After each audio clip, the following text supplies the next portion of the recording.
Another alternative to white's e4 push, instead of playing pawn to e5, black can play pawn to e6. And that move alone constitutes the French defense. This first move by black is pretty laid back. It doesn't hit the center right away, but you can see that it can prepare this pawn to d5 push. But the downside that you can see here is that this light squared bishop is blocked by its pawns, so it'll take a few more moves to get that bishop into play. There are two main pawn structures that are usually formed out of the French. Because black has not contested the e5 square, which puts pressure on the d4 square, white immediately just pushes another pawn in the center here. So black now has to do something, has to contest the center a bit, and he plays pawn to d5. And there are a couple of ways that that white can respond to this, and one is simply this advance to e5, so that would be one structure out of the French defense. And the other way that he can do this, he can play knight to c3, and depending on what black does, we can still end up with this pawn to e5 move. Or black can exchange the pawns off, and the knight takes here, and we end up with this center formation. White usually attacks on the king side in the French, and black usually tries to attack on the queen side. Or he can also try to strike in the center with pawn to c5. The e5 push that we looked at a moment ago can also arise from this knight to c3 variation. If black plays knight to f6, then white can play pawn to e5. Or after knight to d2, we can have also the same scenario, knight to f6 and then pawn to e5. And the black knight has to run. Now let's look at a game and see how the French defense pans out in actual play. You know, from the opening position, the game can take on different characteristics, but still based on the initial strategic idea of that opening. So in the French, you know, the white gets a really strong center, and he tries to use that center as a way of creating other weaknesses in his opponent's position. And black also uses his strategy to do the same.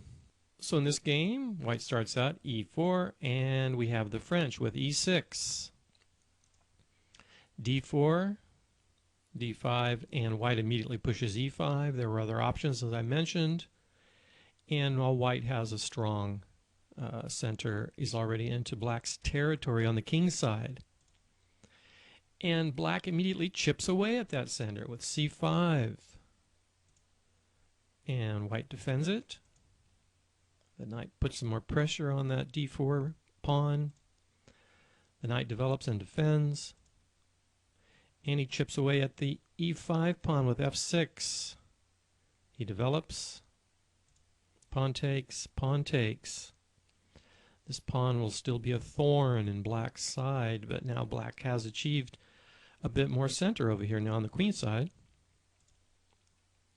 He develops to get the bishop out, put some pressure on the pawn. And white goes for it. He's going to try and quickly break open the king side. He attacks here, 2 against 1. How does white handle this? This is the interesting thing to see how great players handle these basic situations. He just goes for it. He says, no, you know what?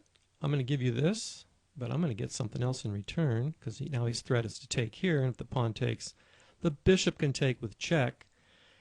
And this is worse for black, so he develops, doesn't take the pawn, doesn't go for that continuation. And now pawn takes, rook takes, bishop takes. And now the queen defends the pawn, but he's achieved this weak pawn over here in the black camp. Queen attacks it 3 times. White defends it 3 times and gets the bishop out. The bishop slides out in preparation for queenside castling.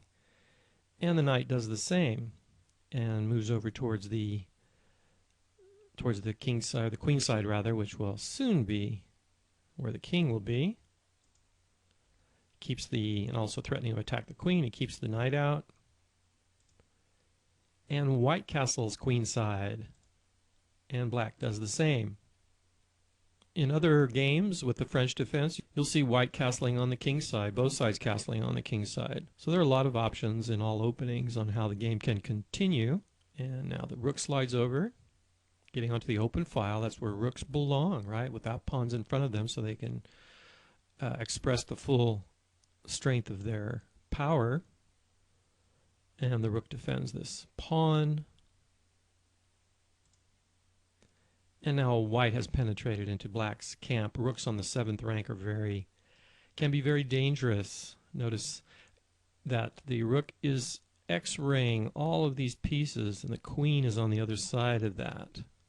He expands on the king side because he wants to also get at, the queen side, but he also wants to get at the white king if he can. The bishop attacks the knight. Now we've got 2 attackers and 1 defender. And he blocks this 1 attacker by sliding the bishop here. Pawn advances. And the pawn attacks the bishop. The bishop has to run. He runs back. King slides off of the back rank, but now he's in line with this rook as well. The bishop puts pressure on the bishop. He backs off. Knight slides over, because he really didn't have any more scope on this side, so he wants to try and remaneuver. Now the king gets off that back rank. Pawn slides up to prevent this pawn from advancing. Knight slides in. Your goal is to penetrate enemy territory and try and create some mischief. Pawn advances, chasing the knight back. This is the cat and mouse play of chess. Knight slides in, getting into the territory, trying to expose these, get these pieces back here and make that rook, the influence of that rook, very powerful if he can remove these pieces here. Queen gets off of that x-ray finally. And now the queen slides up, eyeing this square. Yeah, there's a mate there with this rook and queen. So you just imagine all the basic mates that you learned in the beginner section and go for that possibility. Knight takes, queen takes. Knight attacks the queen. Queen gets into territory here, attacking so many pieces. And white slides the knight back, defending this pawn, freeing the queen. Maybe try and trade the queens off by uniting the queen and bishop. Let's see what happens here.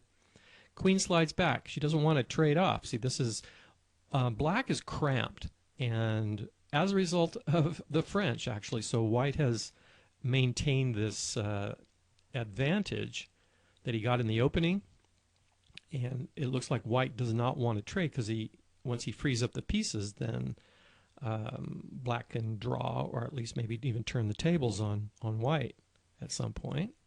Bishop attacks, queen backs off, knight slides in. So you see how now black is trying to punch back here. Knight slides over, getting in, attacking this pawn, trying to get into the territory another way. And now what's the threat here, folks? Pause the video. Find out what the threat is. Pause the video. Okay, see this fork? Royal fork here attacking the queen and king. The queen would be lost. So the king runs out of that check. Queen slides up, queen slides over. I don't see the immediate goal of that. Aha, here we go. I see now. It was very tricky. This allows the knight to penetrate into enemy territory. Notice if the pawn takes, what will happen? Bishop takes, skewering the queen. The queen would be lost. Bishop backs off, and now the knight gets into enemy territory where there are more targets. 2 attackers against this pawn. See how he handles it. He defends it. Oh, fork. The queen slides up with a rock, paper, scissors. You want my bishop? I'll get your rook. The rook runs. Bishop takes. He's going to give him this pawn if he wants, but can he get away with it? First he throws in a in-between move and attacks the queen. And now the queen has a threat against the bishop. He takes this. Bishop takes the rook. King slides over, defending the bishop. Was defended once by the queen. Now the bishop slides over, attacking the queen. And game over, because we will remove the guard. We go back to that basic tactic that you learned earlier. When the queen moves, wherever she moves to, let's say she moves here, or here. Let's say here. Bishop takes. Queen recaptures, and bang. We win a piece, if not mate. See, the king can come here. But we do win a piece. And game over. Actually, black resigned at this stage right here because he saw this, that he would lose a piece. So in this game, the French defense did not hold up as a defense, but there are many games that black wins.